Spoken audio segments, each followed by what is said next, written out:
And now it's time to listen to the star of the evening, Professor Subbiah Arunachalam himself. We are all very eager to hear from you on this occasion. Over to you, Professor Arunachalam. Thank you very much. I have been listening to the three talks with great care, and Professor Balaram, in his usual style, spoke about his friendship with me for a long time, and he spoke about scientometrics, he spoke about open access, and he spoke about the inequity because of the publishing systems and so on. And as usual, he was very incisive in his analysis.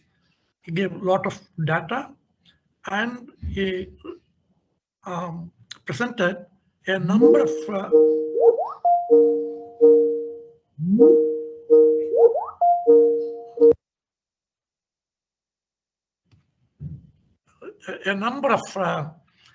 instances from the past. Ms. Heather Joseph spoke about two key things: equity and social justice, both of which are very close to my heart. In fact, in a recent letter, my friend Stephen Harnard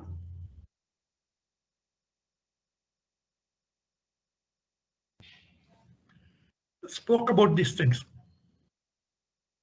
And he told that my own interest in open access is driven more by humanitarian concerns, hunger, disease, and poverty alleviation, than any scientific concerns.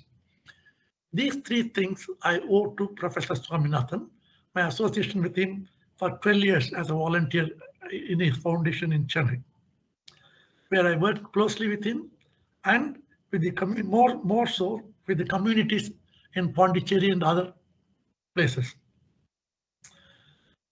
And Harnard continues, surprisingly, hardly anyone in the LIS community in India seems to know of his long-term interest in rural development or his concerns for social justice and equitable order. So when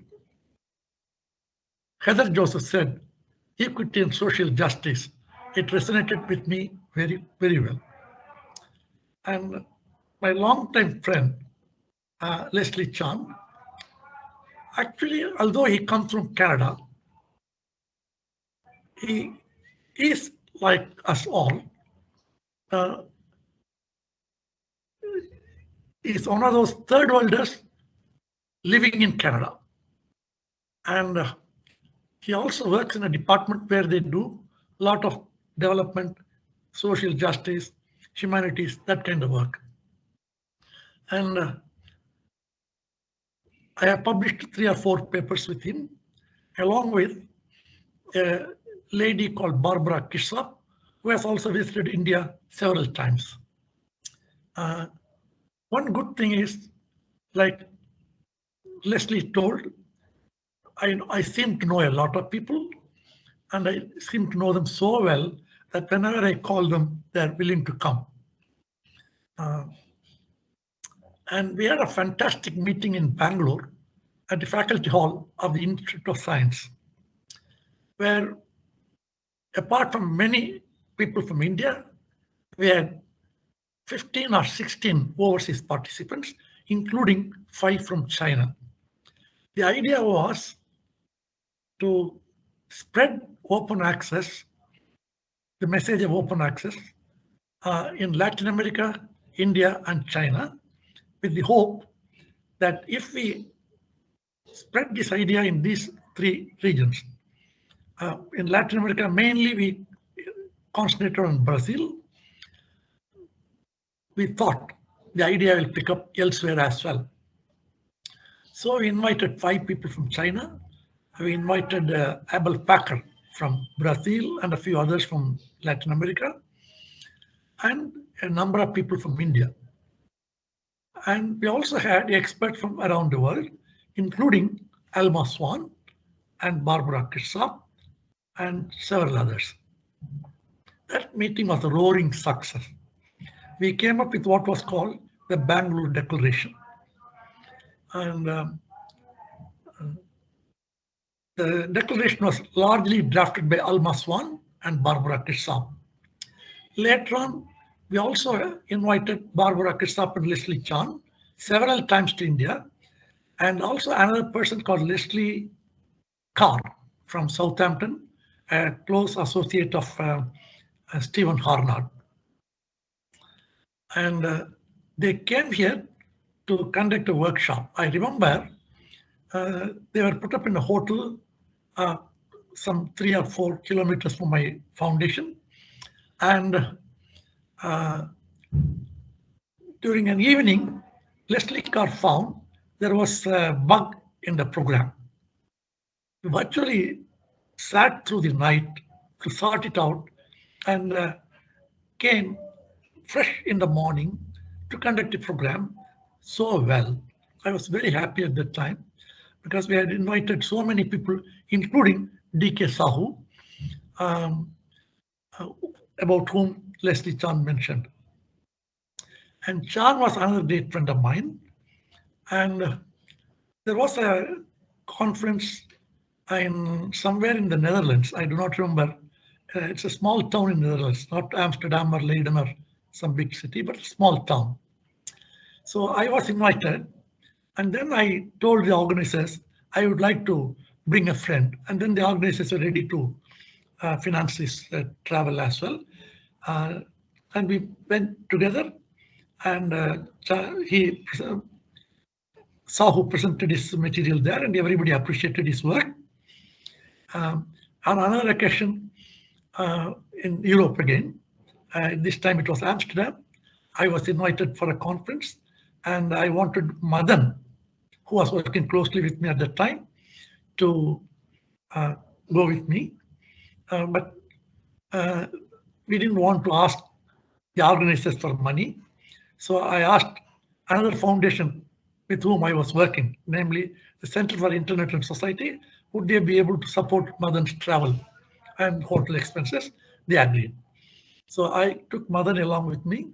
So we went to that meeting and we learnt a lot from whatever was happening there and came enlightened, returned to India more enlightened. So we had such experiences throughout my life.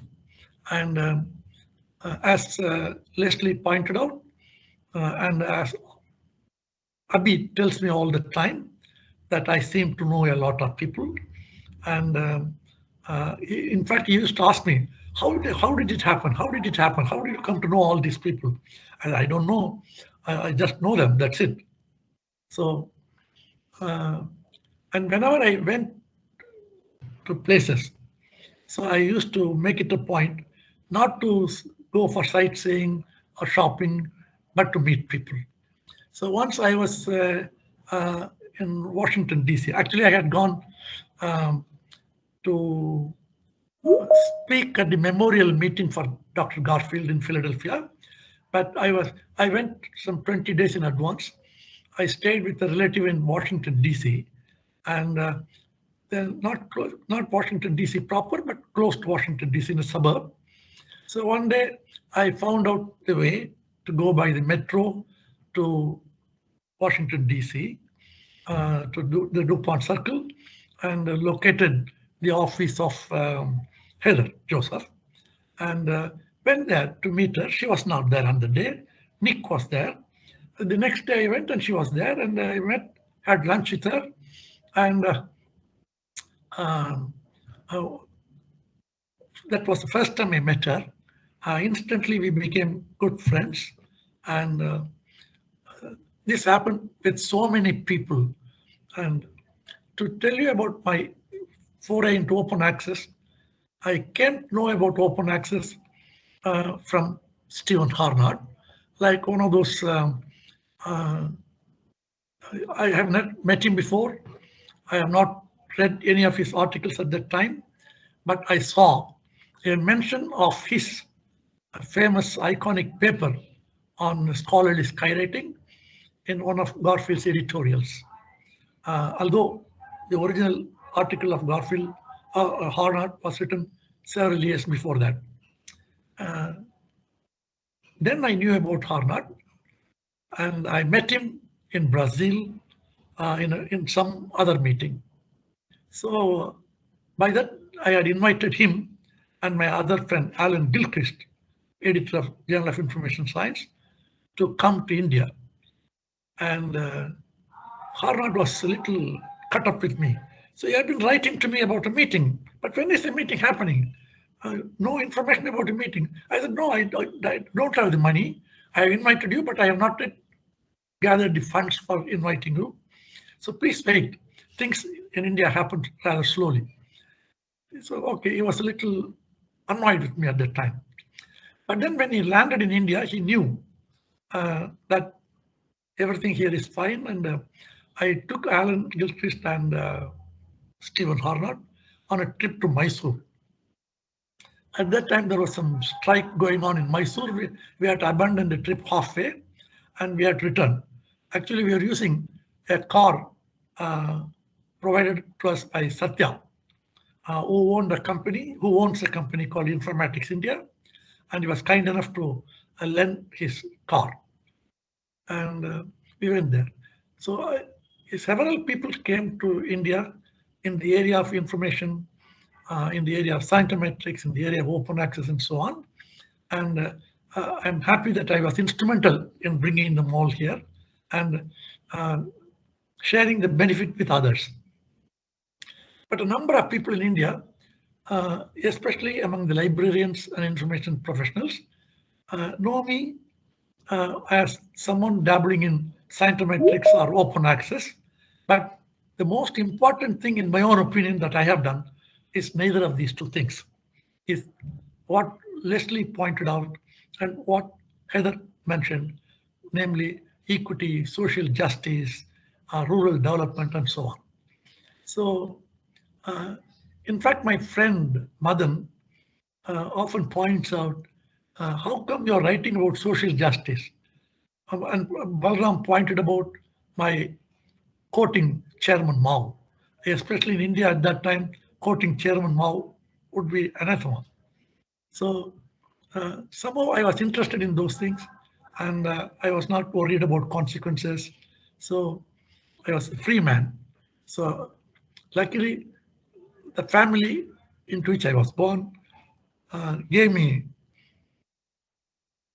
the freedom to be a free man. So I did several things which normally people working for the government would not have done.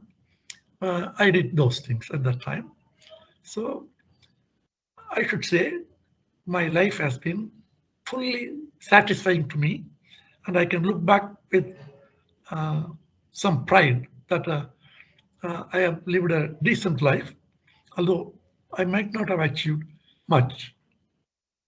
So coming back to open access, we have a very long way to go. Unfortunately, in India, we are talking about one nation, one subscription, or there is somebody plan yes and things like that. I don't think these things should work in India or in any developing country or possibly in anywhere in the world. But I do not know, the powers that be in India don't seem to understand these things. And they will learn eventually, but it will take a long time. But that's one reason why people like us should keep at it and forcefully argue against these things and get to the right path. And I'm happy that my colleagues at the Center for Policy Research at Institute of Science thought fit to kind of